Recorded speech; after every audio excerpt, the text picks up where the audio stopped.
Welcome to my channel Pratik E-Learning School, where learning is a beautiful journey. এর আগের ভিডিওতে আমরা শিখেছিলাম প্রেজেন্ট পারফেক্ট টেন্স কিভাবে ব্যবহার করতে হয় সেন্টেন্সে। একবার একটা ছোট্ট ঝলক আমরা করে নিই। প্রেজেন্ট পারফেক্ট টেন্স হচ্ছে এমন একটা টেন্স যেখানে একটা কাজ কিছুক্ষণ আগে হয়ে গেছে কিন্তু তার রেশটা রয়ে গেছে বোঝাতে আমরা প্রেজেন্ট পারফেক্ট টেন্সের ব্যবহার করি, অথবা কোনো একটা কাজ কিছুক্ষণ আগে হয়েছে সেইটা বোঝাতে আমরা প্রেজেন্ট পারফেক্ট টেন্সের ব্যবহার করি। কিছুক্ষণ আগে বলতে সেটা 5 মিনিট আগে হতে পারে, সেটা 1 মিনিট, 2 মিনিট, 10 মিনিট আগেও হতে পারে। সেই সব ক্ষেত্রে আমরা প্রেজেন্ট পারফেক্ট টেন্সের ব্যবহার করি। প্রেজেন্ট পারফেক্ট টেন্সের ভিডিও এখনো অবধি যারা দেখোনি তারা আমার সোজা প্লেলিস্টে চলে যাও, সেখানে টেন্সের ভিডিও রয়েছে। টেন্সের প্লেলিস্টে গিয়ে তোমরা প্রত্যেকটা টেন্সের ব্যাপারে আলাদা আলাদা করে ভিডিও পেয়ে যাবে। সেখানে প্রেজেন্ট পারফেক্ট টেন্সেরও ভিডিও দেওয়া রয়েছে, তোমরা অবশ্যই ভিডিওটি দেখে নিও, কারণ সেখানে আমি স্ট্রাকচার, কিওয়ার্ড সবকিছুই বলে দিয়েছি। আচ্ছা, আজকে আমরা যেটা শিখব সেটা হচ্ছে প্রেজেন্ট পারফেক্ট টেন্সে কিভাবে আমরা নেগেটিভ আর ইন্টারোগেটিভ অর্থাৎ প্রশ্নবাচক আর নাবাচক সেন্টেন্স গঠন করতে পারি। দেখো, এখন আমি যে স্ট্রাকচারটা লিখে রেখেছি, এই স্ট্রাকচারটা যেটা আমি লিখে রেখেছি, এইটা হচ্ছে ইন্টারোগেটিভ সেন্টেন্স কি করে রেডি করতে হয় বা তৈরি করতে হয় প্রেজেন্ট পারফেক্ট টেন্সে সেইটার ফর্মুলা, অর্থাৎ ইন্টারোগেটিভ সেন্টেন্সের ফর্মুলা। এটা কি রয়েছে একবার দেখে নিই ফর্মুলাটা।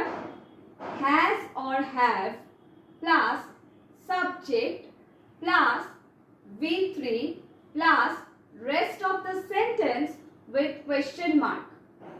এইবার V3 কোনটা সেটা আমি লিখে দিয়েছি, ভার্বের থার্ড ফর্ম অর্থাৎ পাস্ট পার্টিসিপল ফর্ম।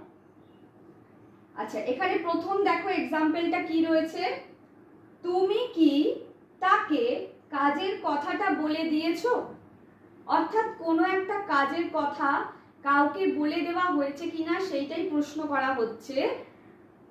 এটার ইংলিশটা কি হবে, কিভাবে আমরা প্রেজেন্ট পারফেক্ট টেন্স এটাকে করব? Have you told him about the work? তুমি কি তাকে কাজের কথাটা বলে দিয়েছো? অর্থাৎ কোনো একটা কাজের কথা বলে দেওয়ার ক্ষেত্রে সেটা বলে দেওয়া হয়েছে কিনা সেইটার ক্ষেত্রে এই প্রশ্নটা করা হচ্ছে।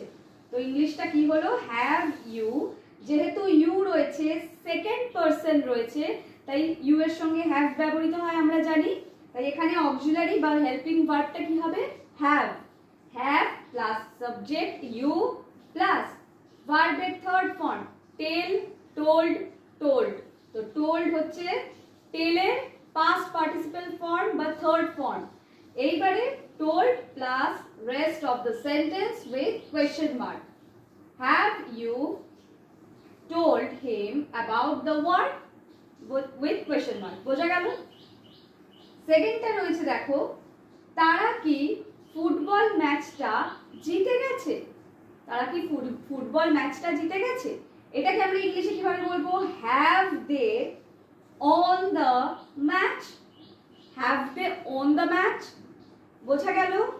এখানে কেন হ্যাভ ব্যবহৃত হয়েছে? যেহেতু থার্ড পারসন প্লুরাল নাম্বার ব্যবহৃত হয়েছে, তাই হ্যাভ ব্যবহৃত হয়েছে। এরপরে দেখো 3 নম্বর রয়েছে, সে কি চাকরি পেয়েছে?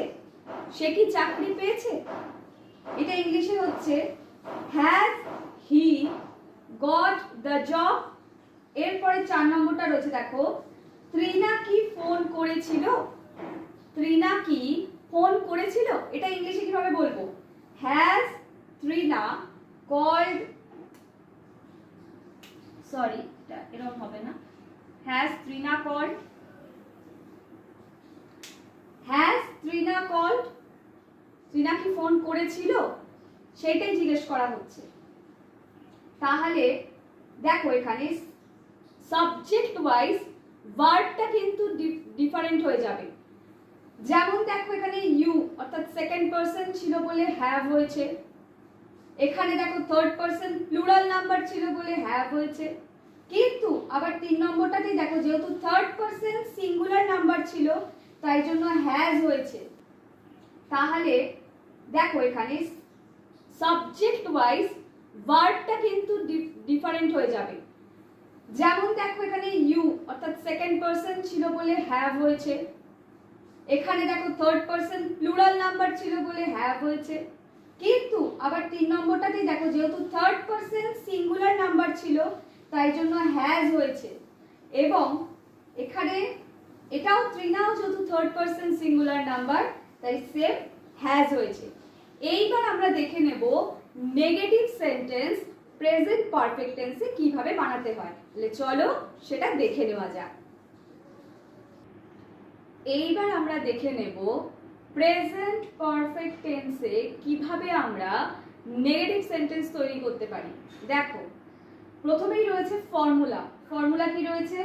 Subject plus has or have plus V3 অর্থাৎ ভার্বের থার্ড ফর্ম যেটা past participle form plus rest of the sentence. এইটা এবার প্রথম এক্সাম্পলটা দেখা যাক। I have not gone to the market অর্থাৎ আমি বাজারে যাইনি। এইটাকে ইংলিশে কিভাবে বলবো? আমি বাজারে যাইনি। I have not gone to the market আমি বাজারে যাইনি। এরপরে দেখো রয়েছে they have not won the match তারা ফুটবল ম্যাচটা জেতেনি। এরপরে দেখো রয়েছে she has not joined the class yet সে এখনো ক্লাসটা জয়েন করেনি। এরপরে রয়েছে দেখো the program has not started প্রোগ্রামটা এখনো শুরু হয়নি। এইভাবে যদি আমি এখানে 4টে এক্সাম্পল দেখিয়েছি, তোমরা চাইলে এই ফর্মুলার উপর বেস করে হাজারো সেন্টেন্স বানাতে পারো। আমি চেষ্টা করব, আমি এখনো অবধি শুধুমাত্র প্রেজেন্ট টেন্সের ওপরেই তোমাদেরকে এক্সারসাইজ দিয়েছিলাম, কিন্তু আমি একটা ভিডিও সম্পূর্ণ আনবো যেখানে প্রত্যেকটা টেন্সের ওপরে, ধরো প্রেজেন্ট টেন্সটা যখন কমপ্লিট হবে প্রেজেন্ট টেন্সের উপরে শুধুমাত্র তোমাদেরকে এক্সাম্পল আর এক্সারসাইজ দিয়ে পুরো রেডি করে দেওয়ার আমি চেষ্টা করব। তাহলে আজকের মতন এই পর্যন্তই, দেখা হচ্ছে আবার পরবর্তী ভিডিওতে।